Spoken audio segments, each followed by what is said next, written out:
a mi conexión y ahora ya vuelvo a conectar con el doctor que justo habíamos empezado eh, a hablar sobre el uso de las pastillas. Dame un segundo que le vuelvo a invitar aquí, enviar, listo, ya está aquí. Muy bien. Bueno, cosas que ocurren con Internet y con la tecnología, ¿verdad? Así que, hola, doctor. Perfecto. Hola, Keila, se guindó la imagen y no te vi más. Sí, sí, sí, se desconectó, pero bueno, ya estamos aquí. Espero que no vuelva a pasar. Son cosas que algunas veces ocurren, pero vamos a retomar porque creo que tampoco se quedó grabado desde el principio. Estamos con el doctor Ricardo. El doctor Ricardo es urólogo, aparte de está especializado en cáncer de próstata. Reposición hormonal, no sé si se llama ahí reposición hormonal para los Sí, hombres, ¿no? terapia de reemplazo hormonal en el hombre.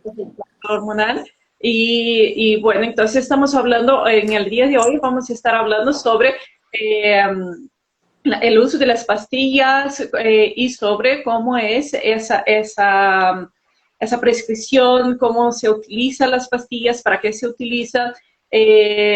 También vamos a preguntar, bueno, una de las preguntas que tengo aquí es el uso indiscriminado y si acaba siendo también eh, dependiente, ¿no? De la pastilla. Pero antes nos estaba comentando cómo se prescribe las pastillas y preguntaba si en España es igual que ahí, es exactamente igual. No necesitas nada médico para ir a comprar cualquier pastilla eh, para mejorar la erección. Sí, entonces yo creo que ciertamente es una ventaja para los pacientes que sufren de disfunción eréctil el poder adquirir la pastilla sin la receta médica, pero entendiendo la necesidad de que el médico la prescriba, tiene una gran importancia no por efectos adversos a la pastilla, porque sabemos que las pastillas son muy seguras en el Uh uso -huh. del hombre, ¿de acuerdo? Quizás el uso indiscriminado o inadecuado en que a lo mejor esos pacientes que antes tomaban el Viagra y se tomaban una y a los 15 minutos veían abajo y no veían respuesta y a los 15 minutos volvían a tomarse otra y seguían sin respuesta. Entonces ahí sobrevenían los pacientes que Luego tenían 4 días ahí, ¿no? Cuatro sí, días. entonces, no, tenían algún evento cardiovascular, sufrían a lo mejor un infarto porque habían tomado a lo mejor una sobredosis muy importante del medicamento esperando una respuesta.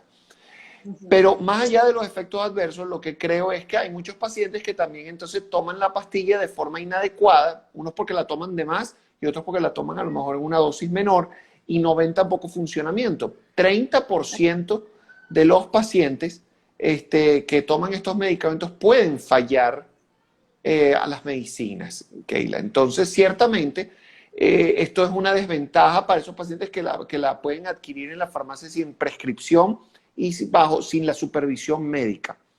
Uh Lo que -huh. sí entendemos es que los pacientes con disfunción eréctil deberían de ir al médico para estudiar precisamente cuál es la causa de esa Okay. disfunción eréctil. De ahí sobreviene la necesidad de la entrevista. Tú lo debes de ver también en tus terapias de pareja. Bueno, precisamente interrogar, mire, de cómo sirve esto es con tu misma pareja, esto te pasa con otras parejas, porque el hombre cree que su problema es con su pareja a veces, cree que, bueno, consíguete otra mujer, prueba con otra mujer más joven, y entonces con ella vas a tener respuesta, y a lo mejor no tienes respuesta y es peor. Más bien, en el hombre casado, no sé si les pasa y te pasa a ti, en el hombre casado, nosotros vemos que el hombre casado más bien responde muy bien en su casa, pero cuando va afuera no responde. Doctor, yo con mi Responde. esposa de maravilla, pero cuando estoy afuera, nanay, nanay. O también solo, responde muy bien solo, pero con una pareja no responde. Tú acabas de Entonces decir, aquí exacto. una de las preguntas que tengo es, ¿qué tanto porcentaje real hay porque realmente el uso de la pastilla, o sea, una disfunción eréctil normalmente viene por una respuesta orgánica del cuerpo que estamos hablando, que puede ser un problema de tensión, un problema de diabetes, entre otras enfermedades. ¿no? ¿Y cuál es el porcentaje aquí que sería más esa parte mental, o sea, del aburrimiento, del estrés, del cansancio, de la presión que tiene, también del cambio hormonal en su cuerpo, porque cambia mucho, baja la testosterona, ya no es igual que antes. O sea, cuéntanos todo eso. Mira, hay que individualizar cada paciente. Si tenemos, por ejemplo, un paciente joven, ¿de acuerdo? El paciente joven en edad fértil, por lo general sabemos que las causas de su disfunción eréctil son de origen psicológico, o por lo menos pretendemos de que en la historia clínica de la enfermedad sea así. Porque estos pacientes generalmente sufren de ansiedad del desempeño, estos pacientes han tenido pocas relaciones sexuales y cuando se van a enfrentar a una mujer de repente o muy bonita, creen que pueden fallar, pueden tener miedo al embarazo muchas veces, o sea, creen que la desean, les gusta, pero el hecho de, mira, como no tengo el condón encima, entonces me apresuro y se me cayó de repente porque, oye, tengo miedo de que quede embarazada, ¿de acuerdo? Entonces, esos son causas de disfunción eréctil en el hombre joven que se pueden ver en el adulto mayor, pero menos frecuente. Ya en el adulto mayor se asocian a procesos como el envejecimiento, la disposición de tener hipertensión arterial, hipercolesterolemia, diabetes mellitus, pacientes que han tenido cirugías, por ejemplo, los pacientes con cirugía de cáncer de próstata, sabemos que son muy predispuestos a tener disfunción eréctil por el daño que se hace a los nervios que protegen la glándula durante la cirugía, que cuando queremos ser más oncológicos, o sea, queremos extraer realmente todo el tumor, entonces Sí. ese paciente va a quedar con disfunción eréctil de algún grado. Siempre va a depender mucho del grado en que el paciente tenga previamente. O sea, un paciente que tenga una muy mala función eréctil antes de la cirugía, no le vas a garantizar que va a quedar con erecciones. Pero si un paciente tenía muy buena función sexual, puede que quede con una disfunción leve o incluso moderada, dependiendo del caso, ¿no? Pero es un paciente rescatable y que a Ajá. los cursos de los 2, 3 años vuelve otra vez a reincorporarse. Una vez que ha pasado el duelo del cáncer, está curado, su antígeno está bien. Oye, doctor, ahora quiero volver a mi vida sexual, ¿cómo hago? Porque este hombre no se para. Claro, es que ahí era una pregunta que tenía, ¿no? Esa parte emocional también que tiene después de una operación de un cáncer de próstata y tal, y volver a reconectar esos nervios, volver a sentir y volver a tener una buena erección. Sí que había estudiado, había leído en varios artículos que a partir de los 3 o el 4 año de esa operación ya es bastante probable que vuelva a una erección igual que te tuviera antes, ¿no? Del cáncer o de la operación. Pero Bueno, también, sí, uh-huh, estos pacientes generalmente hay que rehabilitarlos mucho antes, hay que rehabilitarlos antes de la cirugía con tabletas o esas pastillas. Estas pastillas sí, o las mismas inyecciones intracavernosas precisamente sí, ayudan al paciente a rehabilitarse más tempranamente. Yo creo que esperar 3 años o 4 años a que el paciente por iniciativa propia vuelva a tener función sexual porque tiene deseo, no es uh-huh. conveniente porque el cuerpo cavernoso se atrofia, Keila. El cuerpo cavernoso empieza, los pacientes se quejan de que se les encoge el pene, Eso, de que no eso lo es ven. tan importante que lo digas, que hay la atrofia, ¿no? Del cuerpo cavernoso, igual que nosotras que teníamos en el clítoris, cuerpo cavernoso, sí que se atrofia, sí que se queda anestesiado en algún momento y que hay que trabajar no solo la parte del deseo, pero también tienen que trabajar de forma directa con los genitales porque realmente ocurre eso. Y mucha gente no tiene ni idea, piensa que realmente es que el cuerpo no responde y ya está. Y no, hay justo esa atrofia, esa amnesia muscular y de la zona genital también que realmente no tiene esa respuesta sexual. Es importantísimo lo que acabas de explicar. Muy Sí. bien, entonces, Y el el uso de la... otro, te Uh-huh. quería pedir un detalle más, y el otro punto que quizás, bueno, que tú me preguntaste era por los pacientes con problemas de las hormonas, que Sí, sabemos que otra de la parte orgánica que tú lo mencionaste es que el hombre después de los 40 años comienza a perder testosterona paulatinamente, 2% por año, Y estos pacientes, hasta un 30%, pueden sufrir de disfunción eréctil como una primera manifestación del hipogonadismo, o sea, de que le falta la testosterona. Ok. Aunque Ujú. clínicamente, yo lo que veo más en mi consulta, sinceramente, el paciente te lo dice, mire, yo tengo erecciones, doctor, a mí se me para 2, 5 veces, 3 veces en la noche, yo tengo erección, lo que no tengo es deseo, no tengo ganas, es diferente. O sea, el deseo Es sexual diferente. cambia en estos pacientes, pero está descrito que la disfunción eréctil puede ser parte de la sintomatología del paciente con hipogonadismo, ¿no? Ujú. Ok, ¿y cómo podemos diferenciar? O sea, ¿cómo ese hombre puede reconocer que realmente está teniendo un problema de disfunción eréctil y que ahí hay que buscar un médico y ver lo que puede estar ocurriendo? Y cuando es esa parte también, que también tiene que buscar al médico, si es la parte de testosterona, es la falta de deseo, tiene que buscar ayuda de todas formas. Pero ¿cómo diferenciamos las causas? El paciente se va a dar cuenta de que tiene un problema. Ese problema trasciende por varias etapas. Por lo menos aquí en Venezuela nosotros tenemos estudios que nos dicen que el hombre tarda aproximadamente 3 años con un problema de disfunción eréctil en acudir al médico por primera vez. O sea, ya habló con el mejor amigo, habló con otras personas, quizás consultó a un terapeuta, un psicólogo, etcétera, pero para que llegue el urólogo tarda más o menos un promedio de 3 años aquí en Venezuela. Ahora, una vez que él llega aquí, la historia clínica, tú lo dijiste, es importantísimo. Usted se masturba, las erecciones en la masturbación son iguales que cuando o fallan de la misma manera que fallan en su relación. La erección la logra rápidamente o con mucho estímulo. Esa erección la logra mantener en el tiempo, a pesar de que no tenga buena rigidez, logra mantener o se cae repentinamente o progresivamente a medida que pasa la relación. Hay otros pacientes que incluso la eyaculación rápida puede ser síntoma de una disfunción eréctil precoz.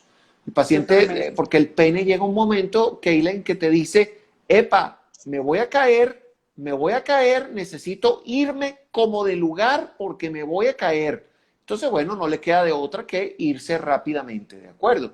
Y ese paciente no necesitas tratar la eyaculación rápida, necesitas tratar el problema de la disfunción eréctil en darle una mayor rigidez al pene y ese paciente vuelve a recuperar el ritmo normal de su eyaculación. Esa eyaculación rápida generalmente es adquirida, o sea, eso no viene con él desde hace mucho tiempo, pues de presentación reciente. Un hábito constante. Uso de, no solo aquí en España se hace un abuso, sobre todo, sabe que aquí en España hay un porcentaje de gente ya mayor, a la población mayor. Y aquí es muy común, o sea, muy común escuchar a los hombres diciendo tener la pastilla para siempre, o sea, siempre tienen una pastilla y eso es como la seguridad de que no va a tener un gatillazo, ¿no? Que no va a tener ese problema en el momento que va a estar con una pareja. Aquí es de lo más común de conversación diaria. Eso me asustó en un momento que estaba comiendo con amigos y de repente dices, ah, yo no tengo problema ninguno, yo con la pastilla, y es como siempre el recurso es la pastilla. Sí, yo creo que, bueno, el español, creo yo, no lo conozco del todo bien, pero siempre ha sido muy cachondo y creo que tiende a tener muchas parejas sexuales y eso inevitablemente de alguna u otra manera caen a lo mejor en ansiedad del desempeño, alguno de ellos, en creer que necesitan la pastilla para lograr una relación con una, mañana tengo otra, y tú sabes, voy con la pastillita por si a las moscas. Eso sucede también aquí en nuestro país. Lo fundamental de estos pacientes es que una vez que ellos vayan al médico, que hay que alentarlos a que vayan al médico, porque el problema de la disfunción eréctil, Keila, es un problema de tipo orgánico cuando se diagnostica, de acuerdo, que afecta a todos los órganos. Sí. 62% de los pacientes que tienen una disfunción eréctil pueden tener un problema de un infarto y 39% de ellos pueden sufrir un evento cardiovascular, un accidente cerebrovascular. Entonces, estos pacientes hay que derivarlos al cardiólogo. Ahora, Ajá. Una vez que nosotros hemos hecho la historia clínica, a esos pacientes nosotros debemos hacerles un estudio Doppler de pene.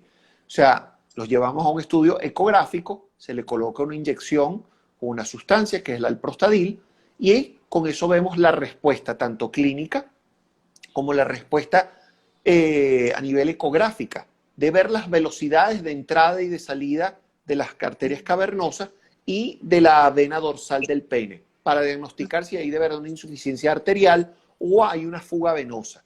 ¿De acuerdo? O sea, Entonces, ¿cuánto de rápido entra la sangre? ¿Cuánto también que aguanta la sangre ahí, que no está yendo para otro lado, no está yendo para otra parte, ¿no? Para llevar a palabras correcto. normales, sencillas y normales. Claro, porque hay problemas de tipo obstructivos de la arteria cavernosa o más atrás de la arteria pudenda que pudieran dar un flujo menor. Hay problemas como la enfermedad del Peyronie, que es la curvatura del pene cuando el pene se dobla, ¿ok? Que hay una formación de una placa que interviene como para nuestros oyentes como un reloj de arena que obstruye el paso de la sangre en las lagunillas del cuerpo cavernoso. Todo eso hay que diagnosticarlo por vía ecográfica. Yo creo que uno tiende a caer en que el paciente por la necesidad de tener relaciones, a veces en medicarlo previamente, ¿ok? A ver si tiene una respuesta. Pero creo que cometemos el error en no ofrecerles el diagnóstico inmediato. Y yo sí creo que es imperativo diagnosticar a estos pacientes a través del Doppler para saber qué sucede, ¿ok? Entonces el Doppler es fundamental. Y una vez que lo hemos hecho, ya a partir de ahí, sobre todo en el hombre joven o en el hombre que pueda tener una ansiedad de desempeño, tú le muestras en el papel, mira, ¿El tú hombre no joven, tienes... estamos hablando hasta los 30 años? Yo diría que todo paciente que viene por disfunción eréctil, indistintamente de la edad, debería de Ajá, hacerse un estudio Doppler. ok. Ahora, ponte tú, si tú estás sospechando en ese paciente que es una ansiedad del desempeño, ¿ok? Entonces tú Sí. le demuestras con el papel, mira, tienes un estudio que te dice que tú no tienes ningún problema orgánico, que no hay ningún problema arterial, que tu pene funciona perfectamente bien. Entonces de ahí lo llevamos a donde Keila para que le diga qué vamos a hacer, Vamos a trabajar aquí. ¿Qué hay ahí, no? ¿Qué qué hay ansiedad? ahí presente. El estrés, el cansancio es importantísimo. Falta de ejercicio, una vida sedentaria también, ¿no? Porque ahí estamos hablando también de los niveles de testosterona y una de las formas más funcionales de hacer con que los niveles de testosterona funcionen en el cuerpo es ejercitándose, es haciendo ejercicio y el mejor ejercicio también es practicando la vida sexual, eso es importante, ¿no? Porque antes hablábamos también de esa falta de deseo.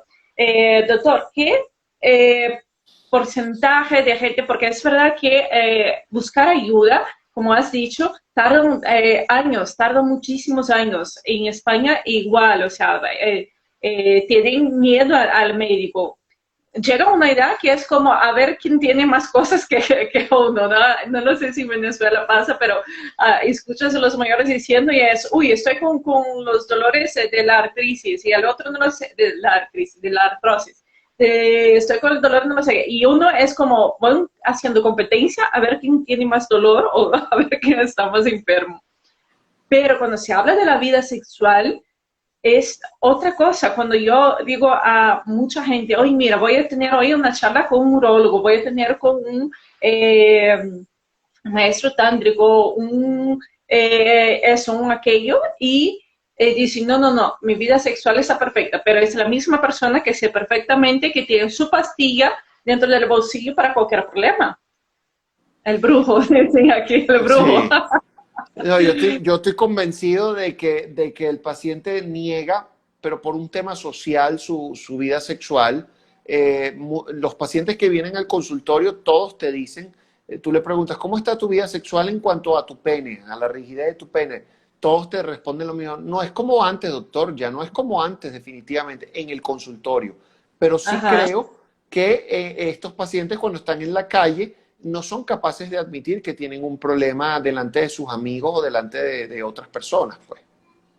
No, además cuenta como muy secreto, uy, una vez me pasó, pero no te dicen, no te explican, y cuando empiezas a indagar, no, que está todo bien y que cualquier cosa es el recurso de la pastilla. Entonces, muchas veces las personas se quedan con esa dependencia de la pastilla y justo lo que puede ocurrir, ¿no? Acabas de explicar también todo lo que puede ocurrir en un abuso de una pastilla, problemas cardiovasculares y entre otros, ¿no? Claro, Pero, lo que pasa es que es importante entender que el abuso de la pastilla no es que es el abuso, es el paciente que lo tiene bien indicado. Porque un uh-huh, paciente bien estudiado, o sea, el reflejo de un paciente que toma pastillas para la erección es un paciente que ya tú debes de ponerle la etiqueta, tiene disfunción eréctil. ¿De acuerdo? Es una etiqueta. Tiene una a veces, disfunción eréctil. repite por favor, a partir del momento que utilizas pastilla, tienes aquí escrito, tienes disfunción eréctil. Que se quede Claro, claro. es que es una manera, o sea, los pacientes que creen que por ansiedad del desempeño utilizar la pastilla, obviamente están mal informados en que creen que van a ser como Superman, que la van a reventar en la cama y es completamente falso. Ahora, el paciente que crónicamente va a la farmacia, compra la pastilla y se la toma para la relación sexual, prácticamente lo podemos catalogar como un paciente con disfunción eréctil. Ciertamente, tú lo estudias, tú lo interrogas, pero prácticamente te va a dar el diagnóstico de que lo es. ¿De acuerdo? Ahora, ¿ese paciente es dependiente de la pastilla? Lamentablemente sí, porque tiene una disfunción eréctil Tiene realmente diagnosticada. una disfunción. Ajá. El, En el uso o sea, cuando se diagnostica que tienes una disfunción eréctil, hay otros tratamientos aparte de la pastilla donde la persona no tiene que estar siempre pendiente de eso, como son los electroshocks, como también tiene la parte de la inyección que antes estaba comentando. ¿Puedes repetir la pregunta de nuevo? Sí, es que estaba leyendo aquí que están diciendo HTA más diabetes, ¿no? Que estaban comentando aquí Sí, que los es... hipertensos y en los diabéticos. Ajá. Eh, la pregunta es, si una persona que tiene disfunción eréctil va a ser para el resto de la vida y va a estar dependiendo siempre de un recurso, sea la inyección, sea las pastillas, sea un tratamiento con los electroshocks, o hay un tratamiento donde no es permanente, donde va a estar por un tiempo y luego sí que va a estar todo ok. Depende del paciente, Keila. Si es un paciente que tenía un problema de ansiedad del desempeño, o que tenga un problema de tipo psicógeno, esos pacientes tienden a hacer la curva de que mejoran con la pastilla, le quitas la pastilla y a lo mejor se mantienen en el tiempo o hacen un sub y baja. Pero el Ok. paciente que realmente tiene una verdadera disfunción eréctil de origen orgánico, primero la edad no lo va a ayudar en el tiempo. Las cifras te dicen que la disfunción eréctil es mayor o aumenta la prevalencia de disfunción eréctil a medida que el hombre es más viejo. ¿Okay? O sea, es casi del 60 a 70% en mayores de 70 años, ¿de acuerdo? De algún grado. Porque cuando hablan de disfunción eréctil es que no se te para. No, sí se le paran, pero se le para a lo mejor en un grado más leve, con una rigidez diferente. Sí. Oye, yo penetro, doctor, yo entro, pero entro con una rigidez que no es la que me gustaría tener, pues. Entonces, hay distintos grados. Ahora, Okay. un paciente bien diagnosticado, estudiado, por ejemplo, que tiene comorbilidades como hipertensión, diabetes, hipercolesterolemia, un paciente obeso, esos pacientes de forma inevitable van a depender de la pastilla. Más temprano que tarde, por ejemplo, el diabético va a fallar mucho más tempranamente al uso de los medicamentos, ¿de acuerdo? Va a necesitar dosis más altas y Sí. lamentablemente va a llegar un momento donde va a caer en ese porcentaje de pacientes que no responden a la pastilla ya.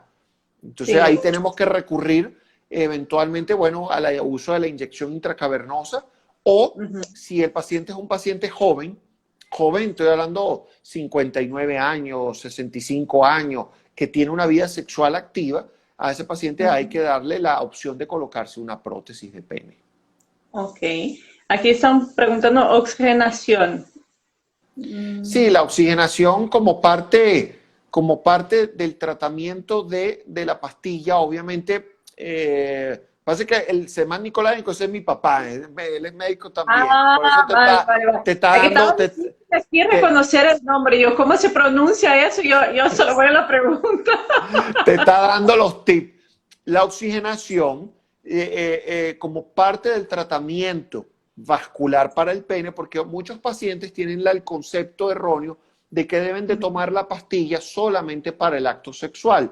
Y creemos Ok, de que dar la pastilla como medicación constante va a lograr a lo mejor el hecho de que no tengas que tomar la pastilla para la relación, sino que ya ok. yo estoy medicado, ya yo estoy bajo tratamiento, mi pene se oxigena todas las noches, una, dos veces, cinco veces en la madrugada, ¿de acuerdo? Entonces ese paciente ya está preparado muchas veces para ir a su relación sexual sin necesidad de tomar la pastilla previo al acto sexual. Eso es lo que él quiere decir con oxigenación. Ah, vale, vale, vale, vale. Muy, muy interesante. Muchas gracias.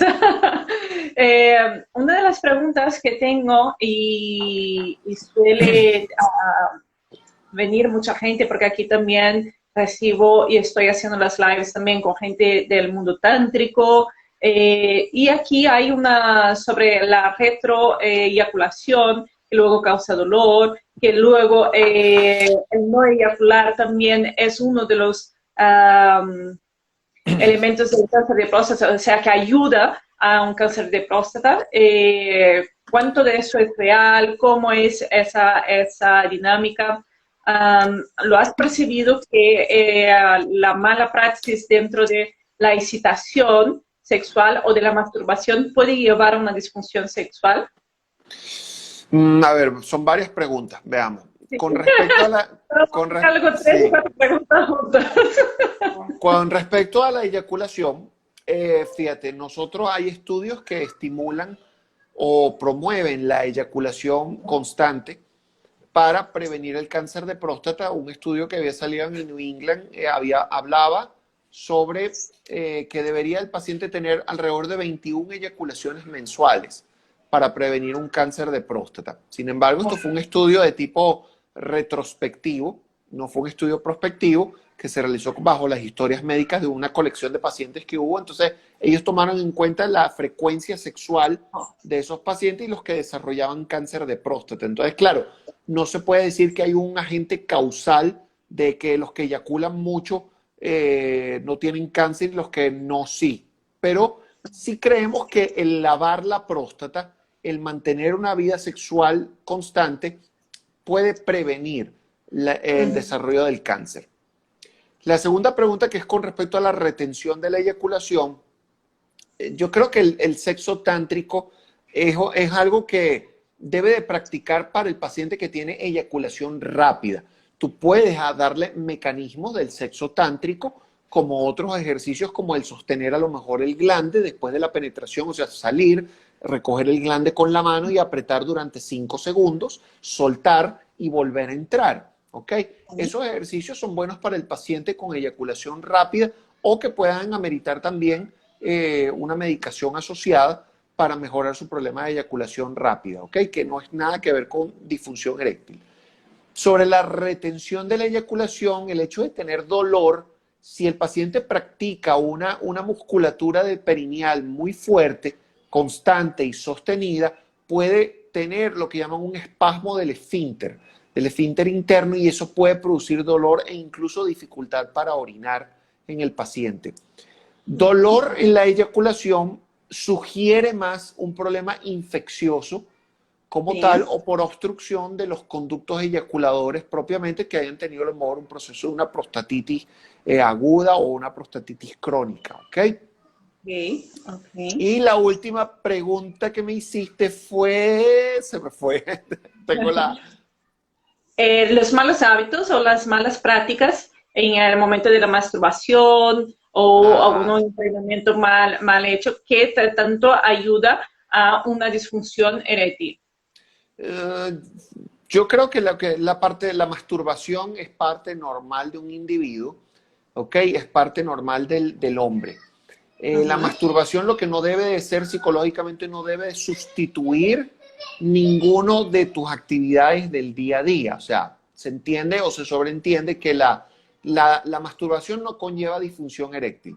Lo que te puede llevar es a lo mejor a un problema de tipo recurrente en el empleo o mal empleo de la masturbación en el contexto de un hombre que no va al trabajo porque se tiene que masturbar o no tiene relaciones con su pareja porque se prefiere masturbar o tiene una fijación de método, que eso también está descrito en la parte sexológica donde hay fijaciones de método, que también le pasa a la mujer, pues la mujer que a lo mejor se masturba en el clítoris porque la penetración no llega de esa manera, siente un cierto placer, pero no llega, entonces ella Así prefiere es. masturbarse para lograr acabar, ¿de acuerdo? Eso es fijación Ujú. de método, y esas pacientes, las sexólogos o terapistas como tú, las aconsejan a cómo poder disfrutar mejor el sexo con la pareja sin tener que recurrir necesariamente a masturbarse ellas, o que sea él quien las estimule a ellas.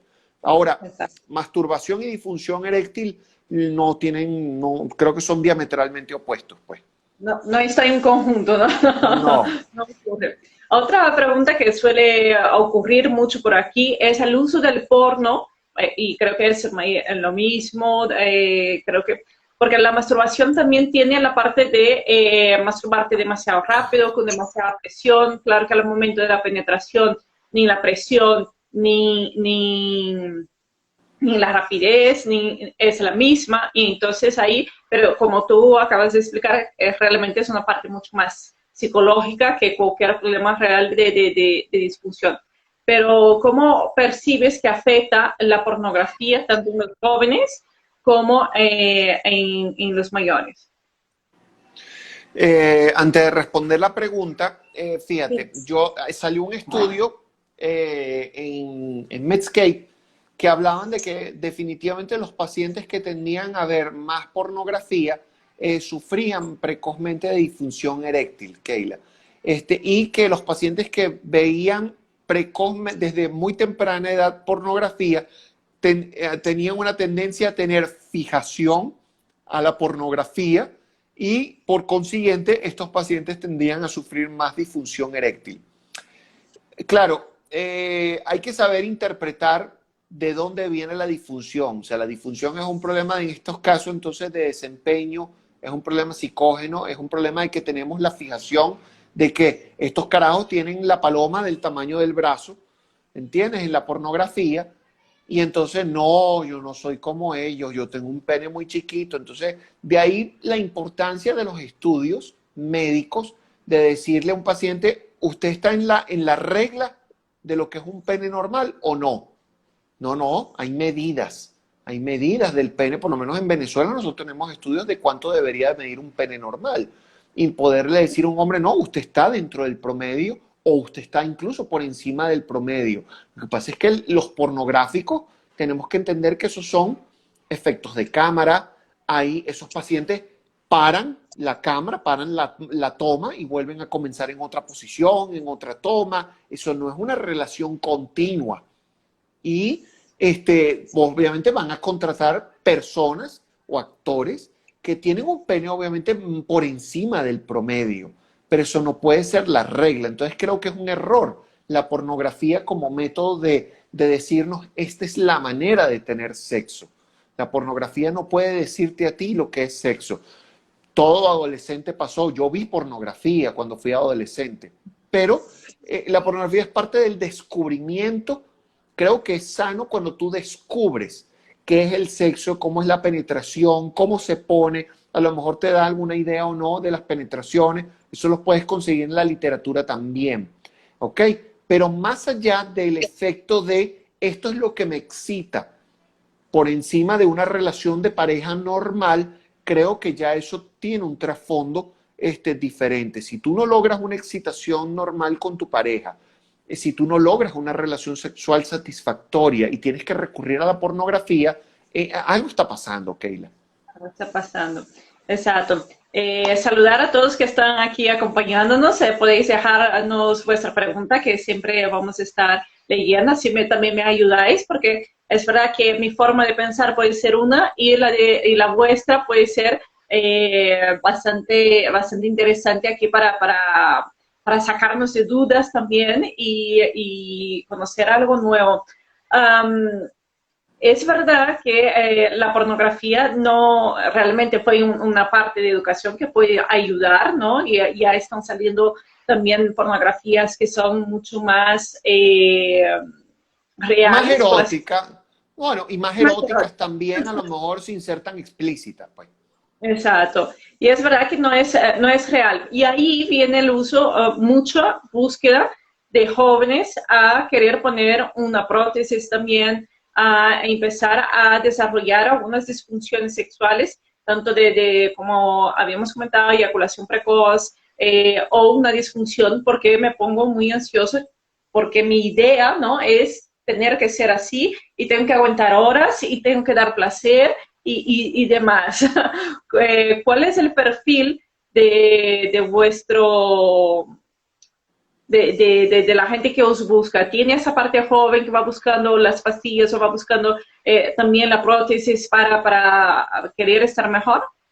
Voy a responderle a Chuchu Salazar que nos dejó la pregunta de, al Sí, contrario por de una favor. eyaculación precoz, ¿el tiempo muy prolongado es un factor patológico? No, no es un factor patológico el tiempo prolongado. O sea, el tiempo que tú tengas para ir a tu eyaculación no es un factor patológico, ¿de acuerdo? Siempre y cuando no haya dolor y sea totalmente satisfactorio al final de cuentas, ¿ok? O sea, que no, el hecho de prolongar o no, siempre y cuando sea, no lo es, pues.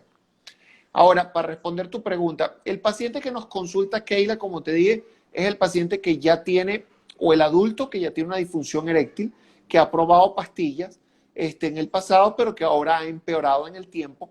Pacientes que a lo mejor ya son divorciados o viudos y han comenzado a salir con una pareja más joven y ahora tienen disfunción eréctil. Entonces, doctor, ¿qué hago? Porque estoy fallando, pues. Pacientes diabéticos que obviamente por la diabetes sabemos que han comenzado a tomar pastillas, pero necesitan dosis más altas o simplemente ya no responden y vienen buscando a lo mejor la prótesis. Y los Uh -huh. pacientes jóvenes que acuden por disfunción eréctil, que no son una proporción grande, afortunadamente, pero son esos pacientes, como que explicamos anteriormente, que a lo mejor tienen una verdadera ansiedad del desempeño, que hay que demostrarles que están bien. Lamentablemente muchos de estos pacientes, por más estudios que tú les des, quedan con la mentalidad de que yo sigo fallando y entonces me tengo que tomar la pastilla por si a las moscas. Sí. Son Uh pacientes -huh. muy difíciles de poder quitarles la pastilla. Creo que lo ideal sería que estos pacientes de verdad poder recurrir a que tuvieran la necesidad de ir a una prescripción médica, que no lo pudieran encontrar en la farmacia solo, pues. Entonces, eso sería a lo mejor una forma de control para evitar que sigan tomando estos medicamentos, ¿de acuerdo? De acuerdo. Antes teníamos una pregunta aquí. Gracias a vosotros que estáis enviando vuestras preguntas. Para los estudios del pene, ahí me quedé, a ver, no, seguro que era alguna cosa que estabas explicando antes. Creo, seguramente era con respecto a la parte de, era con respecto a la pregunta de las medidas del pene. Vale. Eso también quiero luego volver. Y hay una otra pregunta aquí. Mi esposo alguna vez sí utiliza pastillas como Cialis y se trae consecuencia. Él tiene 49 años. Sí, mira, Secampomas. Estas pastillas, como lo mencionamos al inicio del programa, no tienen una consecuencia, digamos, de adicción, porque ellas no trabajan en el sistema nervioso central como otras drogas para producir adicción. No tienen consecuencias a lo mejor malas para el organismo cuando se toman de forma inadecuada. Ahora, el hecho de tomarlas bien, con buena indicación, no tiene ninguna consecuencia el tomarlo. El tomarlo, al contrario, le va a ayudar a mantener una salud sexual sana. Ahora, el hecho de que él tenga que tomarlas sugiere de que él debe tener algún problema de disfunción que a lo mejor debería de estudiarse. Ese paciente hay que referirlo al cardiólogo, como dijimos anteriormente, porque ese paciente probablemente puede tener un riesgo de un problema de infarto de un 62% y 39% de riesgo de ACV. Entonces, todo paciente con disfunción eréctil que comienza a tomar pastillas hay que estudiarlo, ¿de acuerdo? Desde el punto de vista médico. O sea, entonces, Si la persona tenía un gatillazo, lo mejor es ir a buscar al médico, ver lo que está pasando, pasar por ese estudio que has comentado, el Doppler, si no me engaño, ¿verdad? Sí, Que va a ser esa parte donde vas a hacer una ecografía, va a hacer un análisis y decir, oye, mira, realmente la salud de tu pene está ok, ahora vamos a buscar, puede ser un problema cardíaco, puede ser otras cosas, y quitamos la parte orgánica, quitamos esa parte, y ahí sí que ya vamos por la parte de depresión, del cansancio, del estrés o de todo lo que estamos comentando hasta ahora. La pregunta, eco y revista para estímulo. Yo me quedo un poco, yo creo que sabes tú lo que estás queriendo referirse, porque me quedo un poco perdida. no, creo que los pacientes que van al eco, bueno, creo que es lo que entiendo de la pregunta. Si me quieres aclarar un poquito más, Nikolayenko, pero entiendo que a lo mejor el estudio ecográfico debería ser un estudio instantáneo, sin necesidad a lo mejor de estímulo, porque es una dosis respuesta del medicamento a la inyección. Sin embargo, durante la realización de estos estudios se promueve la excitación como Ujú. parte normal del organismo de, bueno, yo necesito respuestas para poder tener erección. Eh, Papá lo sabe mejor de que una vez un urólogo se paró en plena conferencia urológica delante de miles de personas, se bajó los pantalones y se inyectó el pene y obtuvo una erección. Entonces, para demostrarle a todo el mundo de que, mira, la erección no tiene conexión, o sea, la erección es una conexión con el cerebro, pero con las inyecciones no tiene nada que ver. Yo con las inyecciones tengo una dosis respuesta sin necesidad de que tenga estímulo o no tenga estímulo. ¿De acuerdo? Ay, qué interesante esa aclaración que acabas de hacer, ¿no? Porque ahí tiene, ¿no? Como que el pene tiene su propia cabeza, ¿no? Como que él funciona cuando él quiere, ¿no? Porque luego tenemos ahí las erecciones nocturnas o cuando realmente no tengo deseo, simplemente tengo, que es una de las funciones o de las reacciones del pene que también está diciendo que tu sexualidad, o sea, que la sexualidad, que tu pene está bien, que tu pene está funcionando bien, ¿no? Que son algunas, pero hay veces que no siempre es así. Entonces es muy interesante lo que acabas de decir, qué tan conectada está la parte neuronal eh, de la cabeza, ¿no? Que sabemos que el órgano más potente es realmente la mente, las fantasías, todo lo que tenemos aquí, cómo estamos, cómo nos sentimos, y después es toda la parte funcional y también me gustaría saber dentro de eso la parte hormonal, ¿qué tanto afecta? Es que es un conjunto de cosas. Obviamente la parte sexual es un sistema complejo que va a depender de muchos factores. Va a depender del estímulo cerebral, el deseo, la excitación, el hecho de concentrar en la vista. Yo me excito al ver a una mujer bonita, ¿de acuerdo? Es parte de, se procesa en el sistema límbico, las emociones, la dopamina, el amor, todas esas cosas. Eso es bioquímico. Hay una parte que entra por la parte neurológica, donde los nervios que trascienden a través de la columna, por el sacro, intervienen en inervar adecuadamente los órganos, el órgano sexual, el pene, la mujer, el clítoris, etc. Está el tema vascular para que con el estímulo neurológico permita la liberación de óxido nítrico, que es la sustancia que estimula que se abran los vasos sanguíneos en el pene y permita la entrada de sangre para lograr la turgencia o erección propiamente. ¿Ok? Y la parte hormonal es, va concatenada o de la mano de la parte sexual porque no es lo que nos da precisamente el deseo, es lo que nos da los caracteres sexuales secundarios, es lo que nos da ese que no sé qué sé yo, Keila tiene algo que me gusta, algo que me encanta, es algo que no lo tiene la otra a lo mejor, pero oye, esa mujer es como fea, te dirán. No, bueno, pero a mí me encanta, ella me produce por feromona eso que me encanta, ¿de acuerdo? Y eso lo trae, y eso lo da las hormonas. Exactamente, qué importante, ¿no? Es tan importante cómo funciona nuestro cuerpo. Aquí nos están haciendo algunas preguntas, deja que baje un poquito y vuelva a la pregunta. Entonces, la Cialis no se debe tomar sin medicarla con un cardiólogo. No es cierto. Lo que quise decir es que si ya él lo está tomando, él debería de revisarse si tiene un problema de disfunción asociado, ¿ok?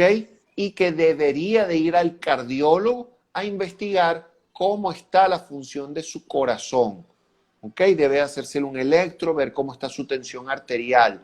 El Cialis, tomarlo y que le cae bien, va a traer por consiguiente de que sí se va a oxigenar mejor, de que va a tener mejor irrigación. Y si no le ha afectado desde el punto de vista con los síntomas que están asociados al uso de la pastilla, pues muchas de estas pastillas, muchos pacientes no la toleran, ¿ok?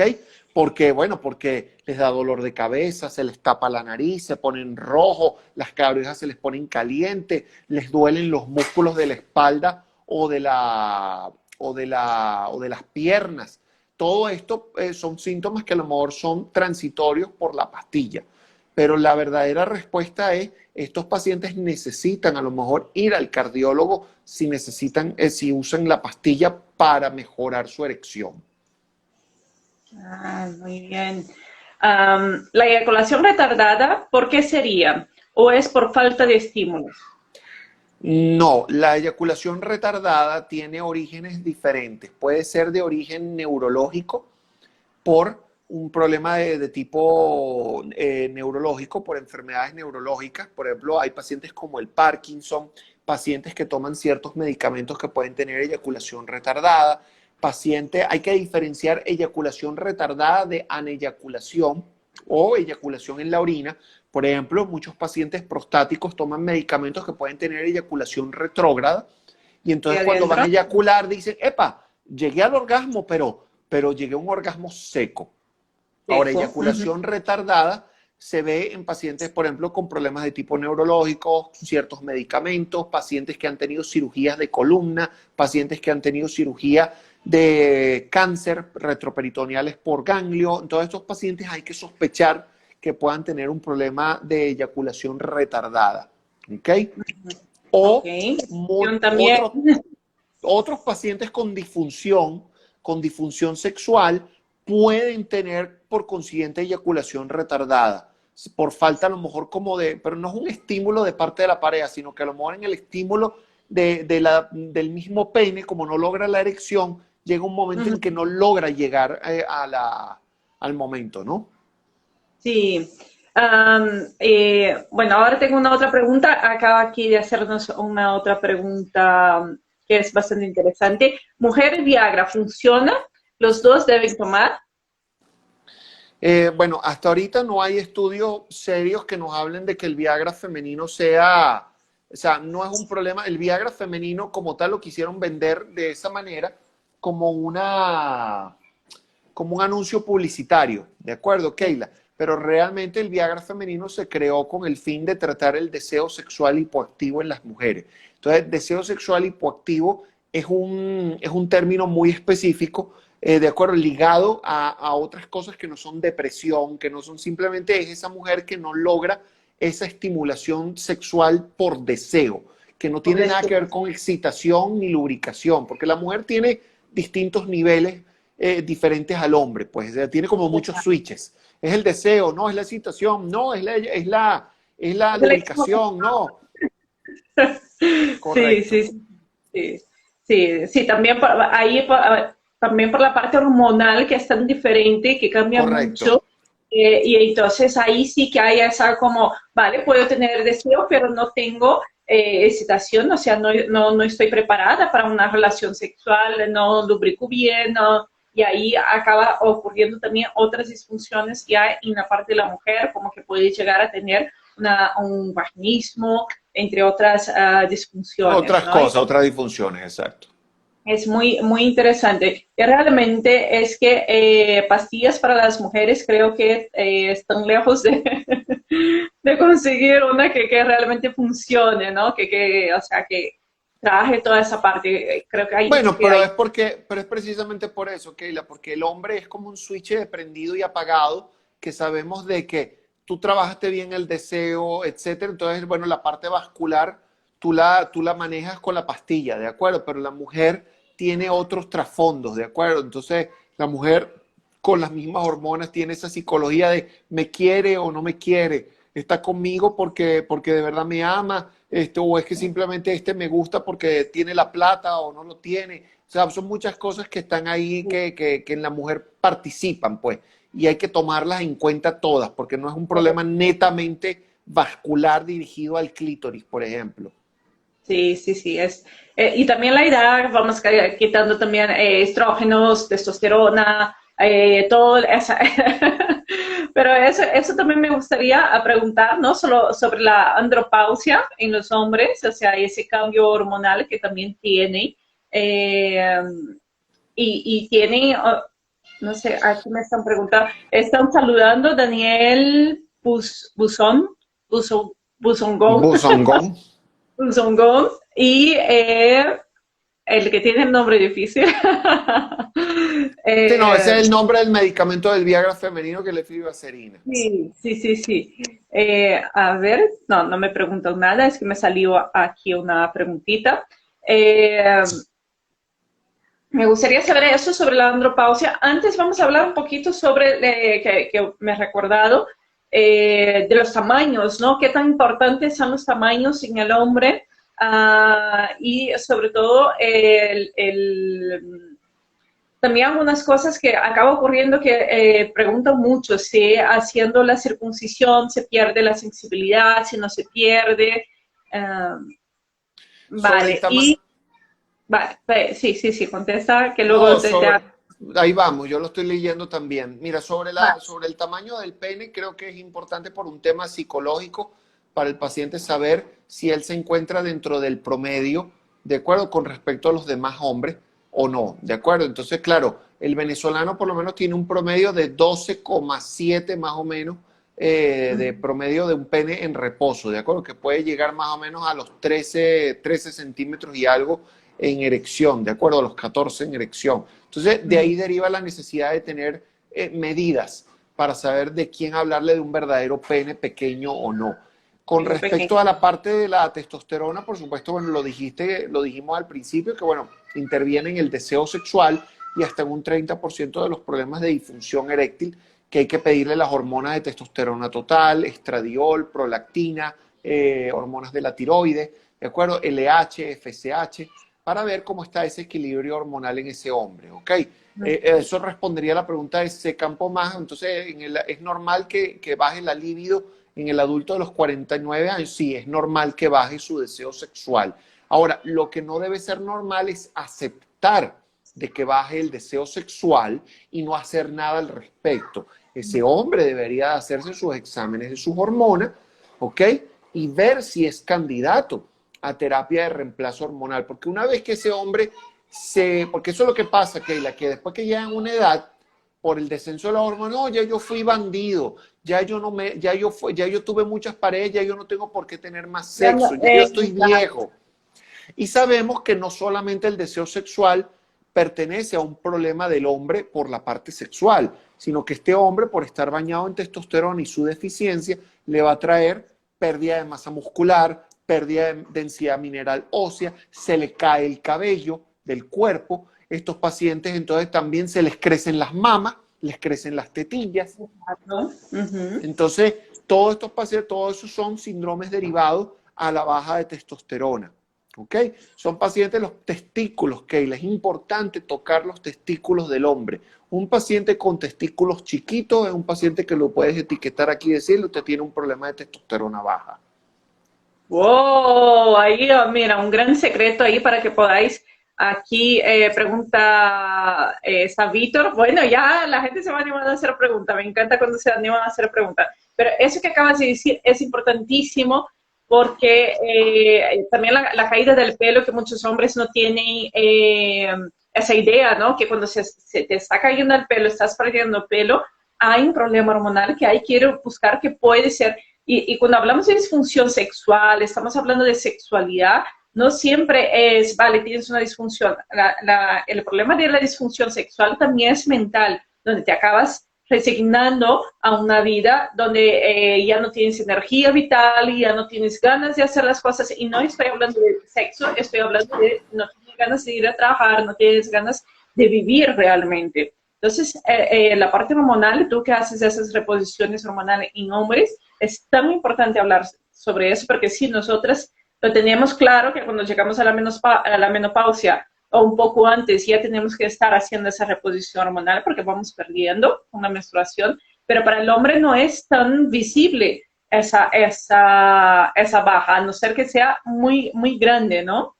No, porque es muy paulatina, como disminuye un 2% por año, el hombre nota, Keila, que tiene algo. Ya no soy como antes, ya me quedo dormido cuando veo las películas, ya no tengo esa misma energía que antes para hacer ciertas cosas, ni la motivación tampoco. Sí, yo puedo cumplir con mi pareja, de hecho tengo erección y yo cumplo, pero de tener esas ganas de yo más bien agarrarla a ella y comérmela, ya no es igual que antes. No, Entonces, todos estos son signos de alarma de pacientes que tienen un descenso de testosterona. Y también, por supuesto, saber identificar quién es el verdadero paciente con hipogonadismo o ajá, el paciente que tú mencionaste. Por ejemplo, los trabajadores nocturnos van a tener bajo deseo sexual, los pacientes que por lo menos tienen síndrome de burnout, pacientes que están agotados laboralmente, que lo que uh-huh. necesitan es unas vacaciones. Son pacientes que tú le dices, mira, tus niveles de testosterona están bien, tú lo que necesitas es irte de vacaciones una semana, 2 semanas, piérdete Parar del la mente, teléfono, dejar la mente en paz. apaga el teléfono, apaga el teléfono. Paga el teléfono, pero hay gente que es como que en vacaciones está con la mente que no puede. Me piden para preguntarte sobre la diferencia del tamaño en reposo y el tamaño en erección. Esa era una de las preguntas que tenía aquí. Es, ¿no? El pene de carne o el pene de sangre que comúnmente se habla. La diferencia, como lo dijimos, bueno, o sea, los mitos y realidades que se delimitaron sobre la erección en reposo o no, es que antes decían que era la ley de la L. O sea, el paciente alto tiene un pene pequeño y el paciente chiquito lo tiene grande. Eso se demostró en el estudio que nosotros hicimos en Venezuela que era mentira. Decía, los Ajá. pacientes, al contrario, a mayor estatura, mayor correlación con un pene más largo. Hay una correlación real también en el paciente de raza negra, donde el paciente de raza negra tiene una longitud mayor al del paciente de raza blanca o asiático. Uh-huh. Y entender de que los pacientes que tenían un pene en reposo pequeño tienden a elongar mucho más cuando están en erección. No así el paciente que tiene un pene muy largo en reposo, la elongación en la erección casi siempre no es tanta, no cambia tanto. Exacto, exacto. Preguntan sobre mujer y testosterona. Muy buena pregunta, muy excelente además. La mujer y la testosterona interviene en parte de los procesos de pérdida de sus hormonas, parte de la menopausia. Es importante identificar si la paciente con bajo deseo sexual es un problema de tipo orgánico por baja de testosterona o es un problema de deseo sexual hipoactivo por baja de receptores de dopamina. Tenemos que identificar si eso es una mujer deprimida, ¿ok? Entonces, hay muchas cosas dentro de y si son situacionales también. O sea, delimitar si es un problema de tipo situacional o no. Pero, como todo paciente que va a la consulta, sea hombre o mujer, tú debes de pedirle sus niveles de testosterona para saber si esta paciente pudiera ameritar testosterona, terapia de reemplazo con testosterona, bien sea en parches, quizás no en inyecciones, porque a lo mejor los síntomas son más adversos de desarrollo a lo mejor de vello a nivel facial, Ujú. entre otras cosas, ¿no? Pero se entiende de que de reemplazar a estas pacientes ayuda a mejorar su ánimo de su libido, ¿no?